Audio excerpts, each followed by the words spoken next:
하나님의 말씀을 사랑하셔서 이 자리에 나와 주님의 말씀에 귀 기울이는 사랑하는 와우리 교회 성도 여러분들을 사랑하고 축복합니다. 우리 앞뒤 양 옆에 있는 분들과 인사 나누도록 하겠습니다. 당신은 존재 자체로 빛나는 분이십니다. 우리 함께 인사하겠습니다. 당신은 존재 자체로 빛나시는 분입니다. 우리는 우리의 마음 가운데에 성령님이 계시죠. 또 우리는 빛의 자녀로 하나님께 부름받아 세상 가운데에 파송된 자들입니다. 그러기에 우리의 존재만으로도 우리는 귀한 사람입니다. 오늘 말씀을 통해 복음이 좀 더 선명하게 드러나고 복음 이외의 것들은 깨어지고 소멸되기를 간절히 소망합니다. 갈라디아서는 갈라디아 교회에 널리 퍼진 율법주의에 대항하여 오직 믿음으로만 구원을 얻는다라고 하는 이신 득이의 복음을 수호하기 위해 쓴 편지입니다. 종교개혁가 루터는 성경의 다른 모든 부분들보다 갈라디아서를 으뜸으로 꼽았습니다. 또한 갈라디아서는 종교적 자유의 대헌장, 기독교 독립선언 등으로 불리어 왔습니다. 왜냐하면 갈라디아서는 인간의 마음속에서 일어나는 근본적인 질문이 어떻게 하면 나는 진정한 행복을 찾을 수 있을까? 어떻게 하면 나는 평안과 안정, 공포로부터 자유를 얻을 수 있을까? 하는 물음에 답하고 있기 때문입니다. 인간의 능력이나 지혜로는 스스로를 구원할 수 없습니다. 우리가 1절부터 5절까지 밖에 읽지는 않았지만 갈라디아서 문체가 딱딱하고 뭔가 급한 것처럼 느껴지시지는 않으셨습니까? 갈라디아서의 문체가 다른 서신서들보다 달리 격할 수밖에 없는 것은 갈라디아 지방의 많은 교회들이 다른 복음에 오염됐기 때문입니다. 바울이 이처럼 강한 톤으로 서신서를 쓰는 이유는 갈라디아 지역의 여러 교회들이 바울과 바나바가 목숨을 걸고 전한 그 복음을 전한 아주 중요한 지역인데 여기에 다른 복음을 전하는 자들이 나타나서 그들을 미혹했기 때문입니다. 바울은 열심을 다해서 정말 정성을 다해서 복음을 전했는데 이방인들을 전도했는데 거짓 교사들이 바울이 없는 틈을 타서 잘못된 복음을 그들에게 가르쳤기 때문에 그들의 신앙이 무너졌고 그들의 복음이 무너졌습니다. 이 당시 기독교인들에게 복음과 유대교는 헷갈릴 수 있는 오해될 수 있었습니다. 왜냐하면 복음이 구약 성경에서 나왔으며 베드로, 요한과 같은 예수님의 제자들인 예루살렘 사도들이나 유대 기독교인들은 유대교와 기독교 사이에 그 어떠한 충돌도 느끼지 못했기 때문입니다. 예를 들어 학창 시절에 미국에서 오래 살다 온 친구들에게 영어 문법을 이렇게 물어보면요, 이렇게 대답을 합니다. 이유는 잘 모르겠는데 그냥 느낌의 답이 이거야. 근데 그 답이 꼭 정답이더라고요. 이런 것처럼 유대 기독교인들은 유대교와 기독교 사이에 불편함이 없었습니다. 그렇기 때문에 그들은 유대인인 동시에 기독교인으로 존재할 수 있었습니다. 그러나 우리와 같은 이방인들에게는 이것이 전혀 다른, 완전히 다른 문제입니다. 믿음의 1세대들을 생각해 보겠습니다. 믿음의 1세대들은 무교이든 칠성당과 같은 무속신앙이든 아니면 천주교와 같은 그 다른 종교든 우상을 버리고 그리스도인이 되었습니다. 이처럼 이때 당시 이방인 개종자들에게 그리스도인이 되는 것은 유대인이 되느냐 아니면 유대인이 아닌 전혀 새로운 기독교인 그리스도인이 되는 것이냐, 이 두 개를 선택하는 중요한 문제였습니다. 당시 많은 사람들이 그리스도인이 되는 것을 유대인이 되는 것이라고 생각했습니다. 그러나 바울은 그리스도인이 되는 것은 유대인이 아니라 전혀 새로운 그리스도인이 되는 것이다, 그리스도인이라는 존재가 되는 것이다 라고 이야기합니다. 사도 바울이 갈라디아 지역에 논쟁적인 편지를 보낸 이유는 그가 목숨을 걸고 전했던 갈라디아의 많은 교회들이 다시금 유대교로, 율법주의로, 할례파 등으로 그들의 왜곡과 오염으로 복음의 그 핵심이 불분명해지고 흐려졌기 때문입니다. 오늘 본문인 1절부터 5절까지의 어조를 보면 바울이 강력한 어조로 자신의 사도권에 대해서, 복음에 대해서 갈라디아 교회들에게 편지를 쓰고 있습니다. 먼저 1절 상반절에서 바울은 사도로서 자신의 정당성을 이렇게 이야기합니다. 사람들에게서 난 것도 아니요 사람으로 말미암은 것도 아니요 라고 말합니다. 이렇게 말하면서 같은 표현을 반복하면서 의미를 강조합니다. 그런데 왜 바울이 이런 이야기를 했을까요? 왜 이런 이야기를 했냐면 거짓 교사들이 바울의 사도권이 그를 파송한 안디옥 교회의 교인들로부터 왔다고 이야기를 하거나 혹은 어떠한 교회의 지도자로 말미암아 왔다고 갈라디아 교인들을 미혹했기 때문입니다. 여러분, 진리는 절대 변하지 않죠. 특별히 하나님의 말씀은 결단코 절대로 변하지 않습니다. 그런데 이거를 우리만 알고 있는 것이 아닙니다. 사탄도 그것을 알고 있습니다. 그래서 그들은 진리를 왜곡하고 변질시키는 전략을 택합니다. 진리에 약간의 거짓을 섞어서 아예 다른 것을 만듭니다. 약간의 것을 섞어서 진리가 아닌 거짓을 만듭니다. 그래서 우리는 시대가 점점 더 악해질수록 분별력을 구해야 합니다. 우리는 정보의 홍수 가운데 살고 있습니다. 수많은 지식과 정보들이 유튜브, 인터넷, AI 등을 통해서 우리에게 마구 쏟아져서 들어옵니다. 그런데 우리는 그 지식들을 잘 분별하고 잘 골라내야 합니다. 어떠한 정보가 진짜인지 가짜인지. 제가 얼마 전에 디카페인 커피가 몸에 너무 안 좋다라는 영상을 봤습니다. 그 이유가 벤젠과 같은 인체에 해로운 성분으로 카페인을 빼냈기 때문에 건강에 안 좋다라는 영상을 봤습니다. 그래서 저는 아내에게 바로 건강을 생각해서 디카페인을 먹지 말고 일반 커피를 마시기를 권유했습니다. 그런데 이틀 뒤에 다른 영상을 접하고 머리가 띵 했습니다. 제가 위에 말한 그 내용은 너무나 옛날 공법이고 현재는 다양한 공법을 통해서 카페인을 추출하기 때문에 디카페인 커피를 마셔도 안전하다라는 내용이었습니다. 저처럼 모든 영상의 정보가 맞다고 믿으시면 절대 안 됩니다. 분별해서 우리가 시청을 해야 합니다.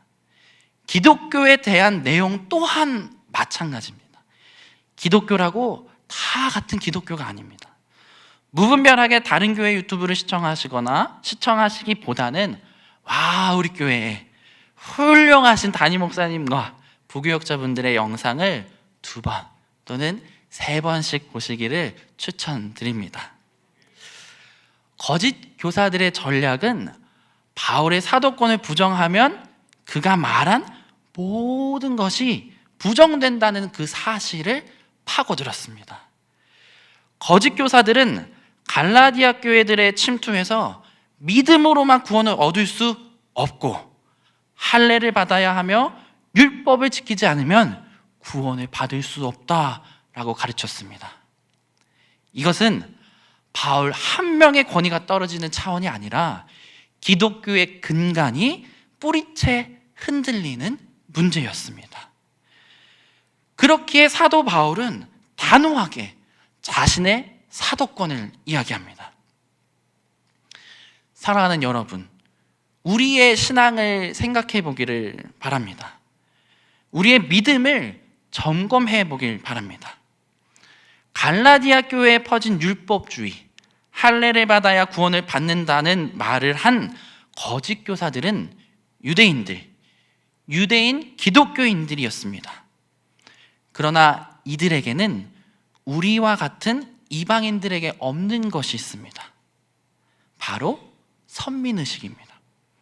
그들은 할례도 받았고 모세를 통해 율법도 받았습니다. 그리고 여기에 예수 그리스도의 은혜로 십자가도 선물로 받았습니다.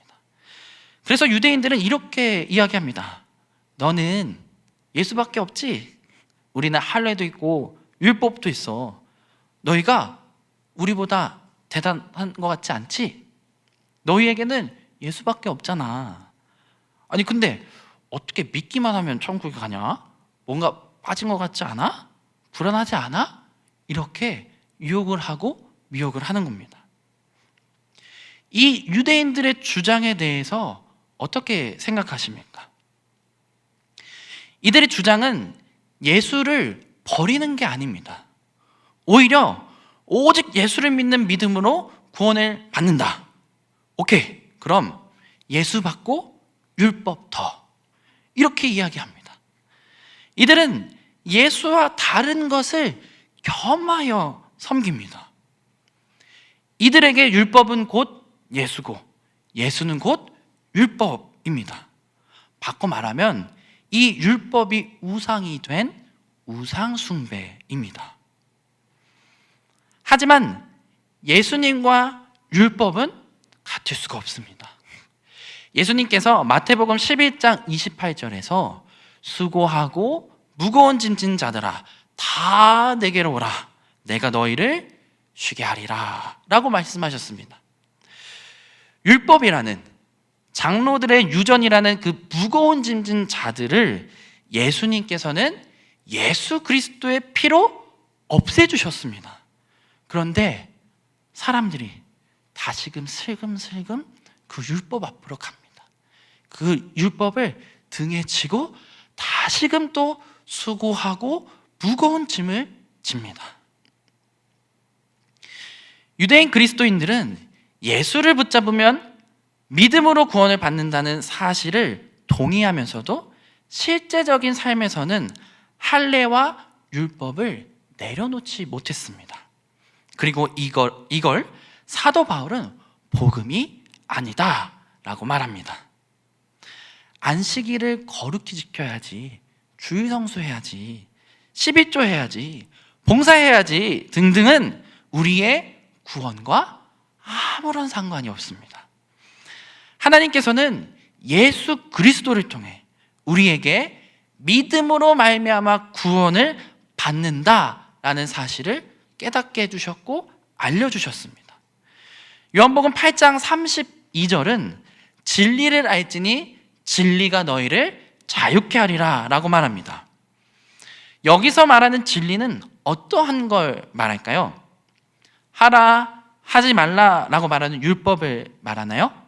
아니면 하나님의 말씀 전체를 이야기할까요? 여기에서 진리란 바로 예수님을 뜻합니다. 그 밑에 절인 요한복음 8장 36절을 보면 그러므로 아들이 너희를 자유롭게 하면 너희가 참으로 자유로우리라 라고 합니다. 진리는 예수님을 뜻합니다. 예수님께서 우리를 자유롭게 하셨다라는 뜻입니다. 예수 이름 외에 우리를 죄에서 자유케 하는 방법은 절대로 존재하지 않습니다. 예수만을 믿고 의지하는 사람에게는 죄로부터 자유함이 있습니다. 하지만 예수 외에 다른 것을 붙잡는 자, 예수 외에 다른 것이 더하여지는 자, 그러한 사람들에게는 예수 외에 그 다른 것들이 우상입니다. 우상 숭배하는 사람들은 늘 불안해합니다. 걱정이 있고 근심이 있습니다. 왜냐하면 그 믿음이 흔들리니까, 그 믿음이 연약하니까, 불안하니까 자꾸 무언가를 더합니다. 선행, 봉사, 주일 성수 등등을 통해서 자신이 구원받을 수 있을 만한 그런 건덕지들을 만들어내고 찾아냅니다. 그러면서 점점점 자신을 올가매고 자신을 구속하면서 하나님께서 나를 버리시면 어떡하지? 어떻게 하면 하나님께 사랑을 받을 수 있을까? 내가 죄를 많이 지어서 내가 안 풀리는 건가? 하나님께서 벌 주시는 건가? 라는 생각으로 불안해하고 초조해합니다. 하나님께서는 우리 각자를 향한 계획을 이미 태초 전부터 작정하셨고 계획하셨습니다. 그리고 우리를 사랑하셔서 2000년 전 그의 사랑하는 외아들 독생자 예수 그리스도를 십자가에 달려 죽게 하셨습니다. 그런데 내가 무언가를 해야만 하나님께 사랑받는 걸까요? 로마서 5장 8절은 우리가 아직 죄인 되었을 때에 그리스도께서 우리를 위하여 죽으심으로 하나님께서 우리에 대한 자기의 사랑을 확증하셨느니라 라고 말씀합니다. 하나님께서는 이미 하나뿐인 아들 예수 그리스도를 십자가에 죽게 하심으로 우리를 향한 그분의 그 큰 사랑을 나타내셨고 표현하셨습니다. 우리가 어떠한 행동을 한다고 해서 더 큰 은혜를 받고 더 큰 구원을 받고 어떠한 행동을 하지 않는다고 해서 더 작은 구원을 받는 것이 절대 아닙니다. 사랑하는 여러분은 존재 자체만으로도 구원받을 자격이 있으십니다. 왜냐하면 나를 위해 예수 그리스도께서는 십자가에서 피 흘려 죽으셨고 그 피로 인해 우리의 존재 자체가 바뀌었기 때문입니다. 죄에서 종노릇하던 자들에서 하나님의 자녀로 우리의 신분이 바뀌어졌습니다. 그렇기 때문에 우리는 믿으면 됩니다. 믿기만 하면 됩니다. 믿음 외에 다른 것은 중요하지 않습니다. 그런데 믿음이 있는 자에게는 행동이 따릅니다. 왜냐하면 하나님께서 예수님을 통해서 베풀어 주신 그 은혜가 너무나 크기 때문에 너무나 귀하다는 그 사실을 마음에서 깊이 깨달았기 때문에 우리는 행동할 수밖에 없습니다. 하나님께, 예수님께 우리의 마음을 고백할 수밖에 없습니다. 아멘이십니까? 우리의 신앙생활은 구원받기 위한 수단이 아닙니다. 내가 교회를 20년, 30년 다니든 내가 봉사를 1년 하든 10년 하든 20년 하든 나의 부모가 권사, 장로, 목사든 나의 구원과는 절대로 관계가 없습니다. 우리의 신앙생활은 구원받은 사람들이 하나님께 올려드리는 감사의 표현입니다. 죄인이어서 죽을 수밖에 없고 지옥에 갈 수밖에 없는 나를 자녀 삼아 주셔서 하나님과 영원한 삶을 누리게 하신 그 하나님께 감사하는 사람들, 그러한 사람들이 모인 곳이 바로 교회입니다. 그냥 두었으면 어둡고 혼탁한 세상 가운데 유리하고 방황하고 있었을 나를 하나님의 자녀 삼아 주시고 성경을 읽게 하시고 교회에 나와 예배하고 찬양하고 기도하게 하심에 감사와 찬양을 올려드리는 것이 주님의 자녀로 부름받은 우리의 예배이고 우리의 의무입니다. 나는 아무런 능력도 힘도 없지만 예수 그리스도의 보혈에 힘입어 거룩히 살아갈 힘과 능력을 얻어 살아가는 자들이 바로 성도입니다. 비록 죄로 인해 또 넘어질지라도 같은 죄를 반복해서 또 지을지라도 하나님의 자녀들은 회개하고 다시금 일어납니다. 다시금 십자가 앞에 나아가고 다시금 하나님 앞에 나아갑니다. 그리고 하나님의 백성답게 살아갑니다. 사랑하는 여러분, 그런데 사탄은 계속해서 속삭일 겁니다. 너 같은 사람이 무슨 크리스천이야? 너같이 신앙생활하면 이 세상 지옥 갈 사람 아무도 없을걸? 하지만 그 속삭임에 귀 기울이지 마시고 말씀에 귀 기울이시고 다시 복음에 귀 기울이시기를 소망합니다. 혹시나 우울감이나 정죄함에 빠져 있거나 다시 복음에 대해 새기길 원하시는 분들이 계시다면 전도폭발팀을 찾아가 주십시오. 열심히 훈련받은 전도폭발팀에서 여러분들의 심장이 다시금 뛰게끔 첫사랑이 생각나게 복음을 제시해 주실 겁니다. 또한 전도팀을 찾아가십시오. 믿지 않는 자들에게 전도하며 우리의 심장이 예수 그리스도로 다시금 채워질 것입니다. 바울은 1절 하반절에 오직 예수 그리스도와 그를 죽은 자 가운데서 살리신 하나님 아버지로 말미암아 사도된 바울은 이라고 말하며 자신의 사도권이 아니라 예수 그리스도와 하나님 아버지께로부터 왔음을 이야기합니다. 자신의 사도권이 사람이 아니라 예수 그리스도와 하나님께로부터 왔음을 이야기합니다. 여기에는 두 가지 전략이 숨어 있습니다. 하나는 구약과 신약의 연결입니다.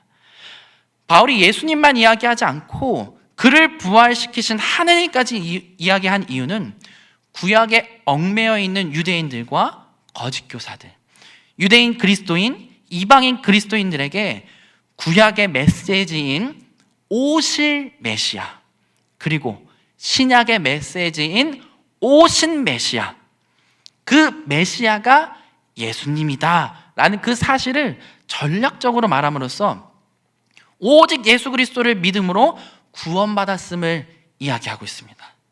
다른 하나는 부활의 중요성입니다. 바울이 자신의 사도권이 예수 그리스도와 하나님 아버지로 말미암았다고 할 때 그 하나님 아버지를 죽은 자 가운데서 살리신 분으로 부연 설명합니다. 그는 그리스도의 부활이 하나님의 직접적 사역임을 부각시키므로 그리스도의 부활을 핵심 내용으로 삼고 있는 그의 복음을 변호하고자 합니다. 바울은 비록 역사적인 그리스도, 육신을 입고 이 땅에 오신 예수님을 직접 만나지는 못했지만 바울에게 있어서 역사적인 예수와 부활하시고 승천하신 그리스도는 동일한 분이셨습니다. 이것이 왜 중요하냐면 사도권을 인정받기 위해서는 세 가지 조건이 있기 때문입니다. 첫째는 예수님께 파송을 받은 자, 둘째 예수님의 부활을 본 자, 셋째 예수님께 직접 가르침을 받은 자입니다. 사도행전 9장 1절부터 5절 그리고 사도행전 22장 1절부터 8절에서 알 수 있듯이 바울이 예수쟁이들을 형벌받게 하기 위해 다메섹으로 향하던 중에 예수님을 만난 경험은 그의 개인적인 회심의 문제가 아닙니다.